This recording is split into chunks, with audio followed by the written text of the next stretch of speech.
ಮಹಾಕುಂಭ ನಡೀತಾ ಇದೆ. ಇಲ್ಲಿ ನದಿ ಕ್ಲೀನ್ ಮಾಡೋಕೆ ಇದೀಗ ಕೋಟಿ ಕೋಟಿ ಖರ್ಚು ಮಾಡುವಂಥ ಪರಿಸ್ಥಿತಿ ಬಂದಿದೆ.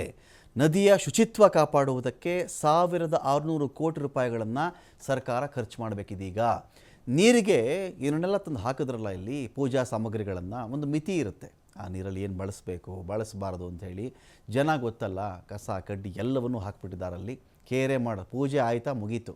ನದಿ ಏನಾದರೂ ಹಾಳಾಗಲಿ, ನೆಕ್ಸ್ಟ್ ಬರೋರಿಗೆ ಏನಾದರೂ ಪ್ರಾಬ್ಲಮ್ ಆಗಲಿ, ಕೇರ್ ಮಾಡಲ್ಲ. ಏನೇನು ಹಾಕಬಾರ್ದೋ ಒಂದು ಗಂಗೆಗೆ ಎಲ್ಲವನ್ನೂ ಹಾಕ್ಬಿಡ್ತಾರೆ. ಇದೀಗ ಇದನ್ನು ತೆಗಿಯಕ್ಕೆ ನೋಡಿ, ಉತ್ತರ ಪ್ರದೇಶ ಸರ್ಕಾರಕ್ಕೆ ಇದೀಗ 1600 ಕೋಟಿ ರೂಪಾಯಿ ಖರ್ಚು ಮಾಡಬೇಕಾಗಿದೆ. ಅವರು ಗಂಗಾ ಮತ್ತು ಯಮುನಾ ನದಿ ಶುಚಿತ್ವ ಕಾಪಾಡುವುದಕ್ಕೆ ಸರ್ಕಸ್ ನಡೀತಾ ಇದೆ. ಮಹಾಕುಂಭಮೇಳ ಆಯೋಜನೆಗಾಗಿ 7000 ಕೋಟಿ ರೂಪಾಯಿಗಳನ್ನು ಖರ್ಚು ಮಾಡಲಾಗ್ತಾ ಇದೆ. ಇದರಿಂದ ಬರ್ತಾ ಇರತಕ್ಕಂಥ ಆದಾಯ 2 ಲಕ್ಷ ಕೋಟಿ.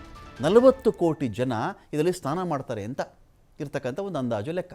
ಮಿನಿಮಮ್ 40 ಕೋಟಿ ಜನ ಈ ಒಂದು ಮಹಾಕುಂಭ ಮೇಳದಲ್ಲಿ ನದಿಯಲ್ಲಿ ಮುಳುಗೇಳ್ತಾರೆ. ಒಬ್ಬೊಬ್ಬ ಮನುಷ್ಯ 5,000 ಸಾವಿರ ಖರ್ಚು ಮಾಡಿಬಿಟ್ರು ಕೂಡ 2 ಕೋಟಿ ರೂಪಾಯಿ ಆದಾಯ ನಮಗಾಗುತ್ತೆ ಅಂತ. 2,000 ಖರ್ಚು ಮಾಡಿ 5,000 ಖರ್ಚು ಮಾಡಿದ್ದು ನಮಗೆ ಆದಾಯ ಲೆಕ್ಕದಲ್ಲಿ ಅಷ್ಟು ಪ್ರಾಫಿಟ್ ಬಂದರೂ ಕೂಡ 20,000 ಖರ್ಚು ಮಾಡ್ತಾರೆ, ಬೇರೆ ವಿಚಾರ.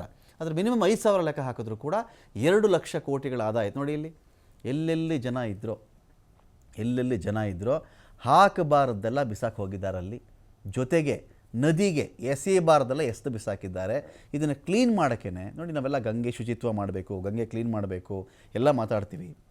ಎಲ್ಲ ಮಾತಾಡ್ತಾ ಇದ್ದರೆ ಒಂದು ಸಮಾರಂಭ ಅಂತ ಬಂದಾಗ 7,000 ಕೋಟಿ ಖರ್ಚು ಮಾಡಿ ಅದನ್ನು ಕ್ಲೀನ್ ಮಾಡುವಂಥ, ಅಂದರೆ 1600 ಕೋಟಿ ರೂಪಾಯಿ ಖರ್ಚು ಮಾಡಿ ಕ್ಲೀನ್ ಮಾಡುವಂಥ ಪರಿಸ್ಥಿತಿಯಲ್ಲಿದೆ.